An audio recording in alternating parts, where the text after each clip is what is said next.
The year was 1162, and on the frozen steppes of Mongolia, a boy named Temujin was born clutching a blood clot in his fist, an omen that he would become either a great leader or meet a violent end. When he was 9 years old, his father Yesige, chieftain of a minor Mongol clan, was poisoned by rival Tatars. In the brutal hierarchy of the steppes, where strength was the only currency that mattered, the loss of a leader meant the loss of everything. What happened next would have destroyed most children. Temujin's own tribe abandoned his family in the wilderness, taking their herds, their tents, their protection. They left a widow, her children, and no resources to survive the merciless Mongolian winter.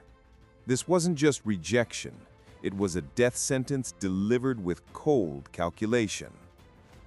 The boy who would become Genghis Khan spent his teenage years hunted like an animal.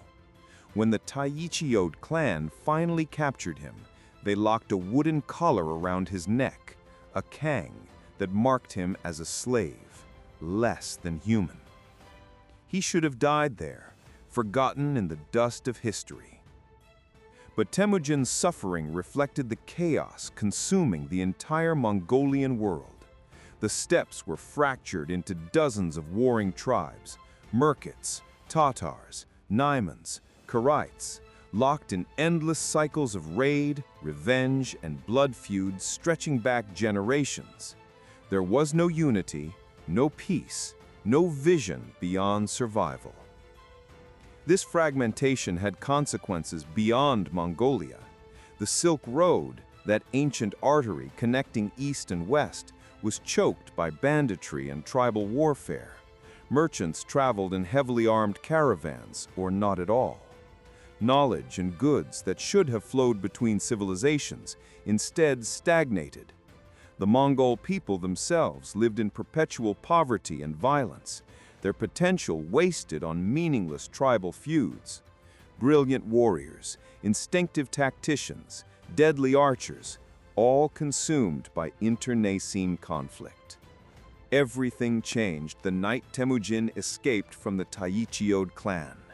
Instead of running to hide, instead of accepting his fate as an outcast, he made a decision that would reshape history. He would unite every tribe on the steppes under a single banner, not through noble blood or ancient lineage, but through something revolutionary: meritocracy and loyalty earned through competence. Not through noble blood or ancient lineage, but through something revolutionary: meritocracy and loyalty earned through competence. Temujin began gathering followers from outcasts, younger sons with no inheritance, talented warriors trapped under incompetent chiefs.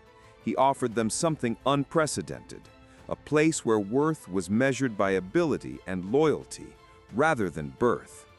It was a vision born from his own suffering, from knowing what it meant to be cast aside despite having value. What followed were 2 decades of warfare that transformed not just Temujin, but the entire concept of military organization. He didn't just fight, he innovated. The Mongol army he built was unlike anything the world had seen. He organized warriors into decimal units, tens, hundreds, thousands, with promotion based solely on merit.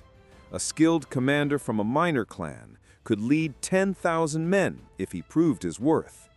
Temujin weaponized intelligence, creating networks of spies and scouts that gave him information superiority. He adopted technologies from conquered peoples: Chinese siege engines, Persian engineers, captured craftsmen. He implemented the Yasa, a law code applying equally to all Mongols regardless of tribal origin, breaking down old clan distinctions. The battles came relentlessly, defeating the Merkits who had kidnapped his wife, grinding campaigns against the Tatars who killed his father, political maneuvering against former allies who now feared his growing power. Each victory brought more warriors, each defeat taught new lessons in strategy and human nature.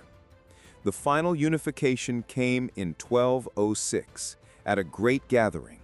The assembled chiefs proclaimed Temujin as Genghis Khan, universal ruler.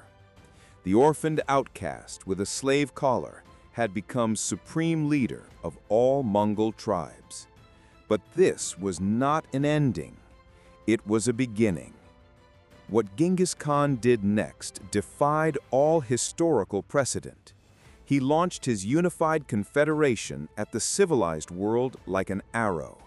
The Jin dynasty of northern China, the Khwarezmian Empire of Persia, the Kievan Rus principalities. One by one, they fell before an army that moved faster, struck harder, and adapted quicker than anything their generals had encountered. The siege of Zhengdu, the capture of Bukhara and Samarkand, the destruction of armies at the Khalkha River. These weren't just military victories. They demonstrated a new kind of warfare, total coordination across thousands of miles, perfect timing between armies separated by mountain ranges, psychological operations spreading terror ahead of invasion, and constant integration of conquered peoples' knowledge. By Genghis Khan's death in 1227, the Mongol Empire stretched from the Pacific Ocean to the Caspian Sea, the largest contiguous land empire in human history, built in just over 20 years. An area that had been home to perhaps 1 million nomadic herders now commanded the fate of over 100 million people. The world Genghis Khan created echoes through history to today. The Pax Mongolica reopened the Silk Road and created the first truly global trade network. Ideas, technologies, and goods flowed between East and West on unprecedented scale. Paper and printing moved westward. Persian astronomy reached China. The exchange of crops, techniques, and knowledge reshaped societies from England to Japan. But the legacy is complex. The conquests brought staggering destruction. Entire cities erased, populations decimated, cultural centers destroyed. Genghis Khan created systems of meritocracy, religious tolerance, and international law, yet enforced them with merciless brutality. His story forces uncomfortable questions about progress and its costs. The orphaned boy who experienced abandonment created an empire based on absolute loyalty. The outcast built a society valuing merit over birth. The man who knew powerlessness became the most powerful ruler of his age. Was Genghis Khan a visionary who connected the world and proved merit could triumph over privilege? Or a brutal conqueror whose legacy is built on suffering? Share your thoughts below. If this story of impossible odds and the man who changed the map resonated with you, hit like and subscribe for more tales challenging our understanding of what's possible. Genghis Khan's echo reminds us that the future isn't determined by where you start, but by the vision you're willing to fight for. Share with anyone who needs to hear that today's outcast might become tomorrow's world changer.